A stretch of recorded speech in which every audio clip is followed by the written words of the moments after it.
জাতীয়তাবাদী দল বিএনপির ৪৭তম প্রতিষ্ঠাবার্ষিকী আজ।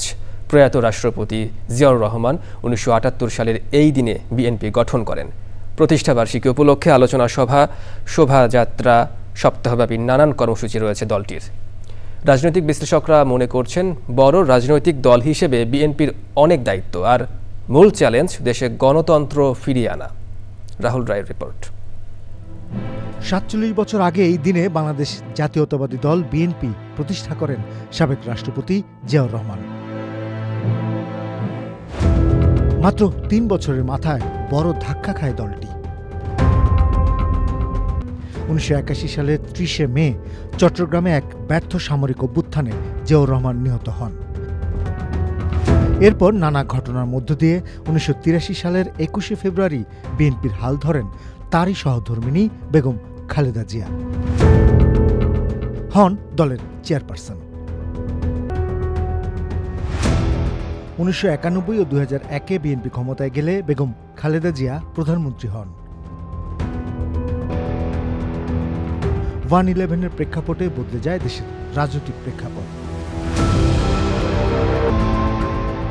পরবর্তীতে আওয়ামী লীগ সরকারের আমলে ২০১৮ সালের ৮ই ফেব্রুয়ারি বেগম খালেদা জিয়াকে গ্রেফতার করে জিয়া অরফানেজ ট্রাস্ট দুর্নীতির মামলায় কারাদণ্ডও দেয়া হয়। গত বছর ছাত্র জনতার অভ্যুত্থানে শেখ হাসিনা সরকারের পতন হওয়ার পর থেকে গুলশানে নিজ বাসভবন ফিরোজায় অবস্থান করছেন বেগম জিয়া। ২০১৮ সাল থেকে দলটির ভারপ্রাপ্ত চেয়ারম্যানের দায়িত্ব পালন করছেন লন্ডনে নির্বাসিত তারেক রহমান। বিশ্লেষকরা মনে করছেন, বর্তমান প্রেক্ষাপটে বিএনপিকে বড় দায়িত্ব নিয়ে সামনের পথ পাড়ি দিতে হবে। যেহেতু বিএনপি সবচেয়ে বড় দল এই মুহূর্তে, তার দায়িত্বটা অনেক বেশি এবং তাকেই এই ব্যাপারে নেতৃত্ব দিতে হবে। শেখ হাসিনার ১৫.৫ বছর শাসনে বা তারও আগে আপনার ফখরুদ্দিন মঈনুদ্দিনের শাসন আমলে ১/১১ সময় ২ বছর, এই পুরোটা সময় বিএনপি নির্যাতন, নিপীড়ন, গুম, খুন, নানাবিধ অত্যাচার সহ্য করেছে।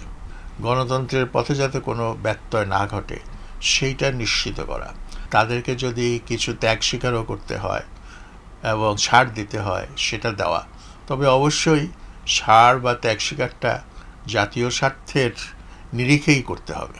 দলীয় নেতাকর্মীদের আরও সুশৃঙ্খল হওয়ার পরামর্শ দিয়েছেন অধ্যাপক মাহবুবুল্লাহ।